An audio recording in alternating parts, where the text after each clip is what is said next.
Can you explain the process of getting LLC and living trust through your site once you complete the purchase? What all info do I need? So you're going to need a name for your living trust and your LLC. This is where a lot of people get hung up for some reason. You don't want it to be crypto related. You don't want it to be your name.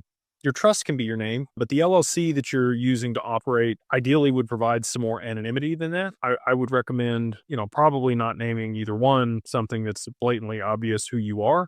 If your last name's Smith, doesn't matter, or some other last name. My last name's very familiar. Like people would be able to figure out who I was. So what I like to do is I like to think of things that mean something to me and my family and abbreviate them or spin the letters around into something and use that as the name for stuff. So you're going to need that. You're going to need all of the normal information that you would need to file an entity, which is your social security number, date of birth, stuff to be able to identify you. You are the beneficiary, the ultimate beneficiary of the LLC, but your information is not going to appear on any public documents because of the way we file it. So they're going to ask you for, all that information. You're going to set, when does your, tax year end? You're going to say December 31st, like everybody does. You could make it September if you wanted to. You do get to change that once every 10 years if you want to. Yeah, it's going to be a pretty easy process. So pretty simple. They email you, you pay, you get an email, click into the link, fill out the information, they go file it.